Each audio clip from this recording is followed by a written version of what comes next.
Hello, and welcome to the latest episode of the Lisa Pezik Show. I'm so honored and excited to be here today because I wasn't sure with what's going on in the world right now. Right now, as we're recording this, we are in the middle of COVID. We are in the middle of what the world is calling a pandemic, a state of emergency. There is a lot of emotions and feelings going on in the world. And I reached out to my friend Cheryl, who I have here today, as we booked this podcast to record it about a month ago before any of this happened. And I said, Cheryl, are we still going to do this? And she said, absolutely. And I was so excited to hear that because we're talking about meditation today. We are talking about going inward, controlling what you can control, not muscling through things and trying to create a reality that isn't what you're truly thinking and feeling. So I think this message is needed. I know it's going to serve you. And I'm so excited that you're here and you're tuning in. So first, let me just say, hey, Cheryl, thanks for being here with me. Hey, Lisa, I'm so excited to be here. And heck no, I was never going to cancel this conversation. One, because I'm loving to connect with you. And two, because I guess in more moments than ever, I'm so feeling called that with this gift of meditation, with my certification in mindfulness and meditation, I want to reach the masses, to create a sense of peace. And we absolutely need it as we're navigating these uncertain times. Who would have ever thought? And what can we do about it, right? Yeah, I remember, Cheryl, you said to me, we need to speak to people. We need people more than ever right now. Yes. And that's so true. So let me tell you about Cheryl so you have an idea of who she is, what she's doing, what her specialties are. So Cheryl Bailey is an educator, a speaker, a workshop facilitator, #1 best-selling author, yay, and founder and CEO of Grit and Grace Meditation. I love that. 200-hour certified mindfulness meditation instructor, 200-hour certified yoga teacher, and 40-hour divine sleep yoga Nidra. Is that how you say it? Yoga Nidra teacher. Mm-hmm. So she's put in some hours, people. She knows her stuff. And she's passionate about teaching people how to live their best life one breath at a time. Inspired by a passion for learning, 15 years of experience she has in higher education, triumph over some personal tragedy, which if you're game, I want to dig into that. Sure. And because we all got stuff, right? Right. And helping others in their search for spiritual, mental, physical, and emotional strength, living their best life one breath at a time through the practice of meditation and yoga, slowing down, disconnecting, becoming more self-aware, and becoming more mindful. And Cheryl, I just want to talk about the elephant in the room, right? Well, there's a few elephants in the room, but the first one that I want to talk about is what led you down this path to go, okay, I got to live life one breath at a time. Tell me a bit about that. Sure. So digging deep, and I'm going to share some stuff here. I absolutely, I guess I grew up just always striving for perfection, right? Mm-hmm. The perfect house, the perfect wife, the perfect life, the perfect car, and the manicured lawn, and the perfect kids, and all of this. And then, when my husband was diagnosed with stage 4 colon cancer, that perfection didn't seem so necessary anymore. Mm-hmm. And, just muscling my way through life and all of the things that I wanted to achieve or strive or have happen, And all of a sudden you get this call and you realized this is real. Like, I have no control over this. I can't muscle my way through this. And there's no perfectionism in that moment, nothing I can do. And so you have to turn to different modalities to help you through some crazy times like that. And that is when I discovered the practice of yoga. That's when I was led to the practice of yoga, when things were so dark and so off kilter. And I did not have any ability to control any of it. And, and then I have this cortisol that's pumping through my veins, and adrenaline, and, the sleepless nights, and the anxiety and the stress, and it just out of control. Yeah. And come to the practice of yoga. And it was, well, this is for the physicality of it, right? Because I needed an outlet. That's what I need, right? So it's the physicality. And then in practicing yoga, I discovered that not only maybe the outside of the physical part of me was changing, it was what I was noticing, what was happening on the inside. Yeah. And yoga and meditation, they go together, right? So you're in a yoga studio, and normally you take some time to sit in the stillness and understand that's where all the answers actually come from. That's where all the answers begin. We don't even need to look into the external world. We have all the answers. We intuitively know what we need internally. But I'm going to tell you, Lisa, I got to be honest with you. When the first time I was taught to meditate, it was like, go ahead, sit on your yoga mat and we're going to meditate. And I'm like, what's this meditation thing? I don't even get it. Right. And so I laugh about it, because it's almost like, okay, I'm going to be like one of those spiritual stoners, and I'm going to be sitting here and I'm meditating and I'm sitting in the lotus position, and what you supposed to look like. Right. Yeah. And then you realize you don't really need any of that.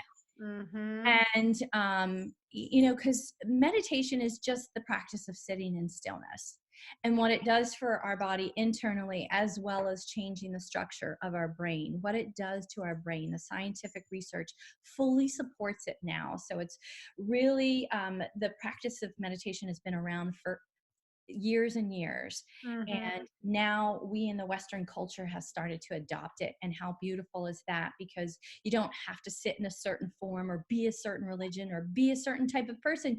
You can just sit in stillness and meditate, and it's working. Yeah. And it sounds to me like the way you had to let go of that perfection, you had Yes. to let go of that expectation of Yes.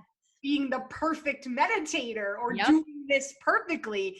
Same for me. I remember I'm like, this is stupid. Like, that's all I kept saying to myself. Like, this is stupid. Like, I can't do this. I suck at this. Like, I was sabotaging my own practice because I was expecting to feel or be a certain way instead of just being. Yeah. So did you start, so how did that come about? Like, were you like, okay, I need to do this in the morning before I can tackle like my husband and the medical appointments or the kids or the competing demands that we have? Like, was this during his treatment, or when did you first start doing this? So actually, while my husband was dealing with this, I wish I had this outlet, but I was not introduced to this outlet until after he passed. And I was in the throes of like deep darkness and trying to figure out how to navigate my way out of it, because I still had to show up at work. I was still raising 3 kids. And then piled on top of that, Lisa, about 3 months later, at the time I was living at the New Jersey shore. And if you remember Hurricane Sandy, she came and ravaged the coastal shore towns, and I was living there. And then my children and I were rendered homeless for a year. And so in the midst of literally losing my husband, and then on top of this, so this was piled on. And really at that time, is when I discovered all of this. And so meditation came at a time, things come to us in life when they're supposed to be revealed, right? And so it came at a time that was truly necessary. I dove into the practice of the teachings of yoga. I then loved yoga so much, I completed my 200-hour yoga certification. And then in 2016 is when I was introduced to my now teacher and instructor, Sarah McLean, out in Arizona. Yeah. And she was running this 200-hour mindfulness and meditation course. And again, at the time, it wasn't fitting in. And again, things, you come to them when you're ready. Yeah. And all of a sudden, in 2018, it started showing up everywhere I turned, everywhere I looked, mindfulness, meditation. And it was it was the universe telling me, hey, it's time now to look at this again. And that's when I started my 200-hour and started really diving deep and understanding more about the practice of meditation. So I drifted in and out of it for years, never fully grasping the science behind it and how wonderful this practice is for me, for you, for the whole freaking world. Yeah. And how it calms our nervous system, how it brings us into a state of stillness, the self-awareness alone that it brings, and the beautiful pause between that action and reaction. And that's where my power lies with this practice. Oh, and again, just talk about such a fitting time. Like with your story, it was just you taking those hits of yeah, God, what's going to happen today? That unknown, that the rug being pulled out from under you, and the uncomfortableness and just the craziness and tragedy of life, and not knowing what you're going to be met with that next day. And that's kind of the state of what I think a lot of people are feeling right now is, oh my God, I'm going to wake up and what are they going to say in the news, and what's happening with my kids' schools and activities, and navigating life. And I think that's that kind of state that people are in right now, that unsure, fight or flight, cortisol through the roof. Oh yeah. As we were talking about earlier, we're talking about that Maslow's hierarchy of, food, clothing, water, shelter, safety, security is the bottom two rungs before you ever get into that creativity and self-actualization. Okay. And, right now people are just trying to survive. Yep. And I love that you found this practice. It sounds to me like it almost saved your life, or it did save your life, right? I will tell anyone and everyone the practice of yoga and meditation absolutely saved my life. And that's why, today in teaching it, I will say, I allow people to live their best life one breath at a time, because the present moment, this is all we have right here, right now. We were talking about this before. Yeah. And if we can keep ourselves in this present moment, for the most part, right? If you're listening to this podcast and you and I are chatting now, for the most part, right here, right now, we do a check-in. We're okay. All right. The world is happening, and it's not the most ideal situation by any means. And we're uncertain of what's going to happen. But, stress is a contagion, but so too is peace. And so bring yourself back to this present moment and say, how am I? Do a check-in. How am I right here, right now? Well, if you're coming up against this feeling of wanting to control and wanting to understand, what's going to happen and what's going to come, whether it's trying to control your income, or what's going to happen with your job, or controlling what's going to happen with your child in school, you're going to meet resistance again and again and again. And so just fully surrendering into this present moment and realizing that it's going to unfold. And whether you think you can control it or not, that's a fallacy. We can't control how it's going to unfold, but we can control how we're showing up. right? How Mm-hmm. are you showing up? Are you showing up as your best self? Are you staying calm? Are you modeling that behavior for the people around you, whether that's your spouse, your partner, your kids, your parents? How are you showing up? Because if you're showing up in a state of anxiety or stress, that's a contagion, and they're all going to pick that up. Yeah. And, so you can choose, you can make that personal choice. I choose to show up peaceful, and then model that behavior. And you know what? The beautiful thing, Lisa, is you can make that choice 100 times a day. Mm-hmm. And if you see yourself slipping, you can choose again and Mm. again and again. That's beautiful. Your kids, when you first started doing this, did they notice? Like, did they pick up on that? Yes, they like my two girls. Well, I have three kids, but my two girls were living with me. My son was away at school. Yeah, the pause between the action and the reaction is Mm. what they started to notice, and how that constant wanting to control a situation or wanting to muscle my way through it. I think I started to soften, and then they started to see the softening. And so then they started to understand, okay, we might be uncertain of how things are going to play out. I mean, come on, we were like these vagabonds, Mm. going to different homes around the island so that my daughter could stay, both my daughters could stay in the school system. And we're having to pay rent for a place to live in, and I'm also having to pay a mortgage on a house that I'm not even living in. Wow. So you have to draw from something, right? Because if Mhm. not, Lisa, honestly, I wouldn't be sitting here today talking Yeah. to you, because, high blood pressure and no sleep and cortisol and adrenaline pumping through your veins, it'll kill you. Yep. Stress, it'll kill you. Stress can kill you. The World Health Organization labels it as an epidemic in the 2020, so this is a real thing. So we have to really find ways to address it. And the Mhm. practice of meditation is truly a way to combat the stress that we consistently see on an everyday basis. Mhm. Now, what about those people that are sitting there right now going, yeah, yeah, yeah, this all sounds lovely, but have you ever met me? I Yeah. can't sit still. I can't quiet my brain. I've tried to do it. I suck at it.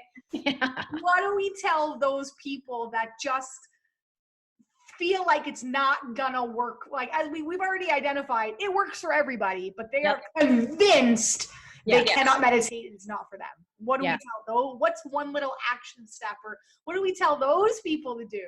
Yeah, so I definitely have some tips on that. I've never met anybody that can't meditate, but I have met people that won't meditate. Okay, so there's Ah. a definite difference there. All right.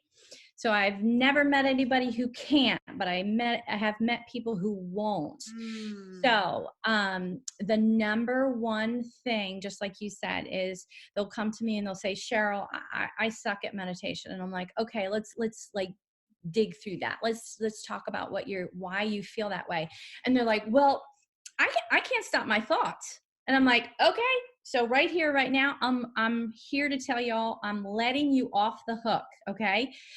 I can't stop my thoughts either. Right. So just as your eyes see, just as your heart beats, so too does your brain think. And to be quite honest with you, you don't want your brain not having thoughts, right? So what Right. happens is we're exercising one of the most important muscles in our body, our brain. We're exercising it. We're teaching it. We're training it. So what I like to say is, when you go to the gym, and you walk in and you haven't been in the gym in a while, are you able to just go over there and bench press this, big weight? No. So it's the same thing Mhm. when you go and sit in stillness. Can all of a sudden the stream of thoughts settle down? No, because your mind is thinking all the time. And people have constant chatter. We call it the monkey mind, and it's Yeah. all over the place, right? So now you're saying, sit. and be in stillness. And your mind's going, what the heck are you talking about? Yeah. Right? And so you're training your brain. And every time you come into stillness, the thoughts become a little bit more subtle. Mm-hmm. And then they drop into the background, and you're using an anchor. And what we're doing is most often we're using our breath as our anchor. And people go, well, why the breath? Well, first of all, everybody breathes. And even if we stop right here for a moment and I say to you, Lisa, let's focus on our breath.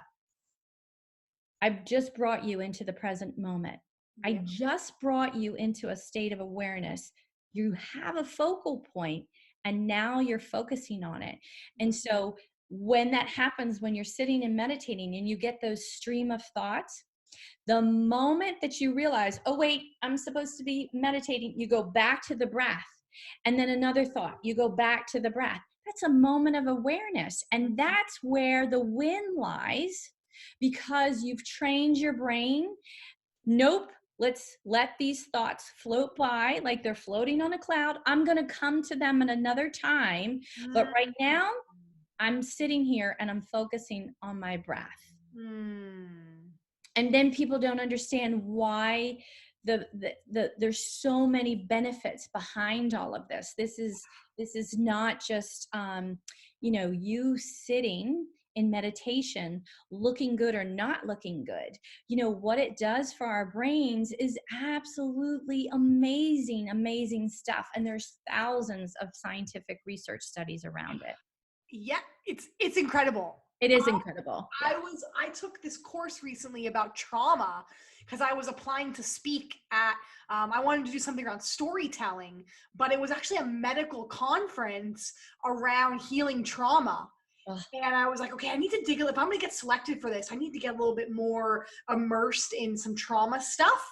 Yeah. Long story short, I took this course and there were literally, psychologists and social workers and people saying, I never thought in 2020 that I would be sitting here and saying to you, mindfulness and meditation is better for you than any pill you could ever take.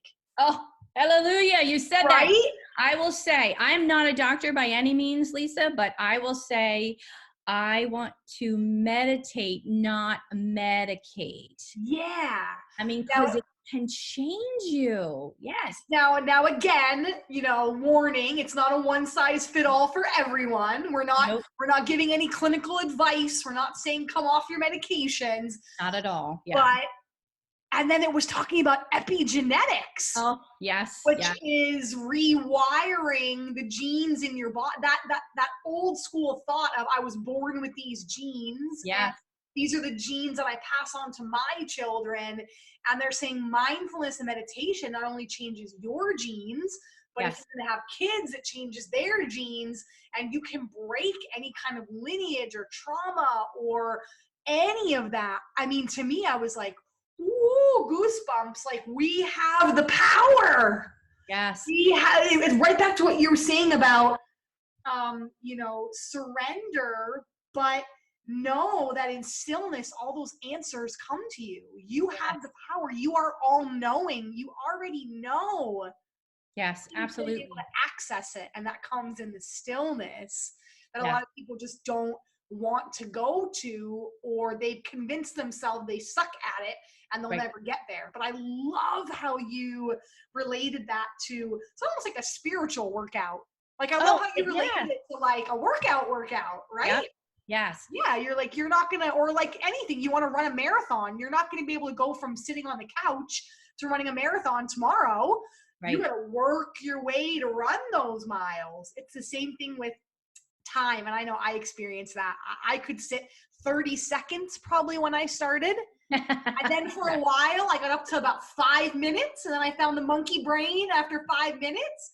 And now I can sit upwards of 30, 45 minutes when I really want to get still and quiet and give myself that time. But 30 seconds is where I started.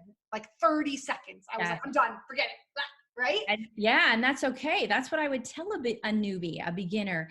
I'd say, set a minute, have a mindful moment, and then sprinkle your day with mindful moments all throughout your day. Yeah. And, so a mindful moment is just consciously making yourself aware and bringing yourself into the present moment. As I like to say, gathering all your attention here into this present moment, and then anchoring your attention on your breath, and just dropping your to-do list and leaving it go by the wayside, knowing that when this meditation or this mindful moment is finished, you can go back to it, but you're creating that space for grace right here, right now. Yeah. And I know a lot of people ask too, when is the best time to meditate? Because we've been told that it has to be. So again, when I started, the to-doer in me, it was like you have to meditate in the morning because it sets the whole tone for your day. Well, I'd get up in the morning. I now meditate in the morning and the evening. But when I was trying to figure out life, right, I would get up and I would get going, and I would get into work, and then I'm like, well, crap, the morning's gone. Well, I guess I can't meditate now. Like, I missed my moment. Yeah. But, right? Like, I'm like, shoot, right? Like, but that's not really true, right? Is there a right or wrong time to meditate? Well, I mean, like, I guess if you were going to go to a retreat center, or I know through my teachings, there are two ideal times. But honestly, Lisa, if anyone were to come to me and wanted to learn meditation, I would tell them to practice small and start to grow. And then, so we're creating a new habit. And that we as humans, we are negatively wired, right? So it's so easy for us to start a bad habit. So this is a new habit we're starting, right? So I would say, let's try to attach this new good habit to something that you already have that you're doing every day. So, and then attach the two, and then you can start to create that. So if you're just doing mindful moments, you can powerfully do them and sprinkle them throughout your day. But then as you get into the practice and you're adding a little bit more time, ideally, yes, in the morning, because that's when your slate's kind of clean, right? You're waking up, and I'm saying, before you reach for that device, before you go have that cup of coffee, maybe set your alarm clock back a few minutes and then sit up. And I'm here to let you off the hook too. You do not have to create this spiritual shrine or place that you have to go, right? It can be anything, right? Many times, because the minute I put my foot on the floor, I might get going into something, and then I lose the practice. So many times I sit up against the headboard of my bed and I come into stillness, because that's my moment to me before my day begins. And like you said, it's setting your trajectory for the day. How do I want to show up? How am I going to navigate through this day? And usually that's when your mind is a little bit less cluttered and you haven't started all of those to-do things, right? Yeah.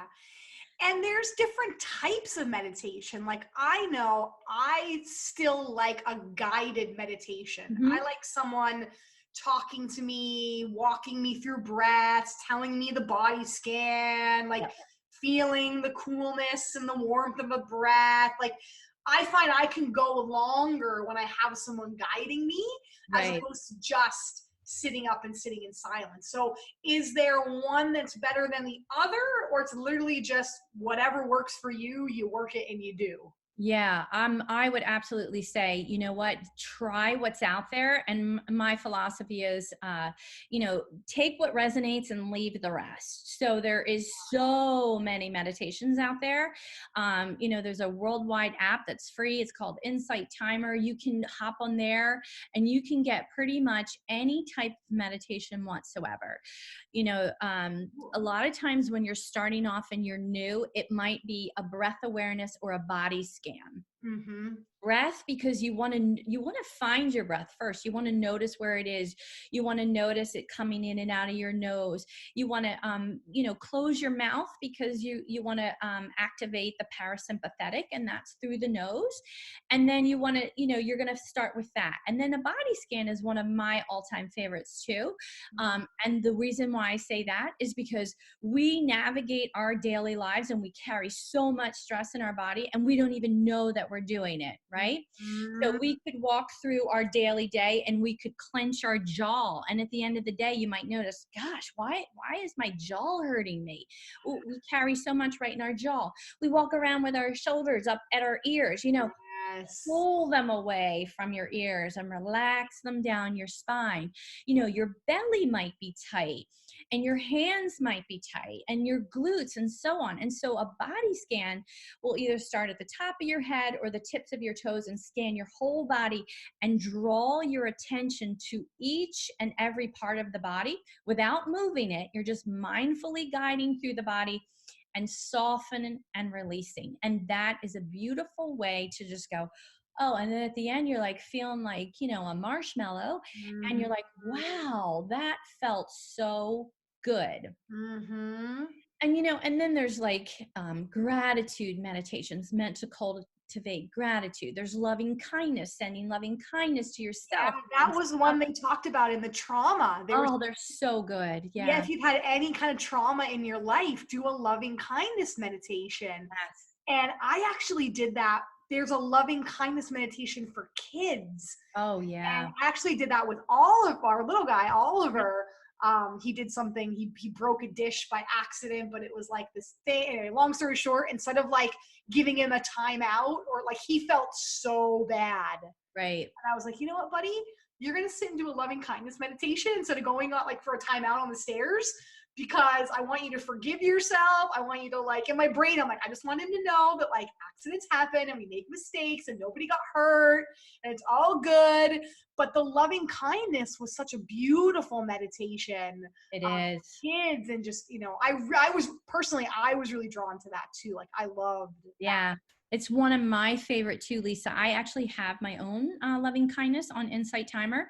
And I always say that we start by sending loving kindness to ourselves, because when we are filled up, we feel good. And then we can spill that loving kindness out to others, because you cannot pour from an empty cup. And then you normally move to a person that is neutral.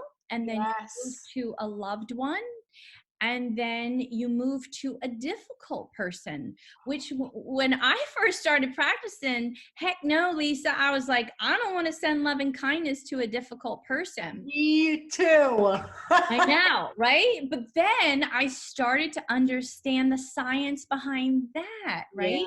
Yes. When we carry that anger and when we carry that resentment or jealousy or hatred within us, how's that showing up? How's that working out? Like, that person doesn't, they're not feeling it. They've maybe even moved on, but it's not serving ourselves. So the minute that you start to send them loving kindness, that doesn't mean that you have to like physically say to the person, I love you, but you forgive them and you're accepting what is, because we have to know that people are doing the best they can with what they know. Yes. Right? Yeah. And then finally, in the loving kindness, you're sending loving kindness to all beings everywhere, because all beings want to be loved and happy and healthy. And I've been doing a lot of these during this pandemic, because I kind of picture in my mind when I do these that I'm like sprinkling this loving kindness to all beings everywhere. And who doesn't want that, right? Who doesn't want that? So and can you imagine what we do in the world if all of us did a loving kindness meditation in this time? We would elevate the collective consciousness to the greater levels of love, joy, compassion, and peace. I mean, Lisa, there is science behind the collective consciousness. And when we're coming from our hearts and that global coherence that we can create, we collectively can make a change if we're coming from that place of loving kindness and compassion, Yeah. as Yeah. opposed to the me-centric or my way or the highway. I don't think that's serving anyone right now at all. No, and I think it goes back to that question that you brought up earlier. Like, how am I right now? I'm okay. Like, people are panicking, stockpiling. And it's Yeah. like, if you took a moment and you paused and just went, I'm okay. Mm-hmm. I'm Yeah. okay right I'm now. okay. Yep. I'm going to think about other people that maybe aren't okay and Right. they're okay. And, I love that. I agree with what you said in the beginning about how you feel called that this message needs to get out bigger and to more people. Because a lot of times in times of pandemic, people want to do something, but Yes. they don't know what to do. They're like, I want to help some, like the people that like us that are okay. Yep. Yep. We're like, we wanted, what can we do? Meditation, loving kindness meditation, sending goodness Yes. to people. That's something you can do, right? Right, because we're cultivating that energy within and then we're sending it out. Everything is made of energy, and if we can expand that out to others, perhaps we can shift their energy, shift their mindset. We talked as stress is a contagion and peace is a contagion, right? So we can be spreading stress. I mean, how many times have you ever gone into a workplace and like, I know when I was working at the college, I would walk in, I would be like as calm and walking in and having a great day. And then you come up against that fellow coworker and they're like, how are you? Oh, this happened on the way to work and so cut me off. And then you pick that up. You literally pick up that energy and it shifts you. Yes. So that stress, that anxiety contagion, so too is peace. And if you're coming from that place and you exude that, then, you can share that among others, whether it's somebody or somebody you don't know, and just, helping, like you said, others in this time. Right now I'm okay. Well, what can I do to help you? Is there anything that I can do? Yeah. Even if it's just connection and talking to someone and talking them off that ledge. Totally. That's beautiful. That's beautiful. And you have a beautiful ending. It's not really ending, but from your story in the beginning of loss and your husband and losing your home, and things are better now. Yes? Things are much better now. So it's my husband will be gone. It'll be 8 years in June, and a lot of things shift. And what's interesting at what I truly believe through this pandemic as well. So right now we're in the thick of it, and we don't know what's to come. But 8 years ago I was in the thick of it, and I didn't understand. And instead, and at the time spent a lot of time being sad and in darkness and anger. And now I'm 8 years out of it, and I can look back and say, that was not a great situation. And I would not want that to happen to anyone. And the end result, no, it's not anything that I had control over. But I have to believe and trust that there is a divine power and there is a reason and a cause for all of this. And what it's done for me, fast forward, is I am now a teacher, and now I am an educator to help people to learn the practice of meditation, the practice of yoga, the tools that can help you in times of turmoil and darkness, and know that you have all the power within you, and you can find that stillness. And then how you're going to show up for yourself and for others, because it is a situation. I can't change that situation, but out of something bad, something really good grew. Yeah. And I also believe that that's what's going on now. And maybe this is a time for all of us to go internal instead of looking external for all those answers. That if we were actually to sit into stillness, what would show up intuitively for all of you? Those little voices that we have inside, they're real and they're there for a reason, and you can tap into them. We're always looking externally, and we're always connected to our devices. And how about if we just put them to the side for just a little while and just listened and found out and discovered and what showed up? Mm-hmm. And wouldn't that be a beautiful outcome to come out of this if people, stopped that Netflix episode one time early and chose to meditate instead, or woke up a bit earlier because they don't have to be at the workplace for 8 a.m. right now and they have that Exactly. time Mm-hmm. to do that. And for you, there is love in your life now? Oh, there is love in my life. I have recently remarried in October, and that was so I met my now husband Mark through honestly through the practice of meditation.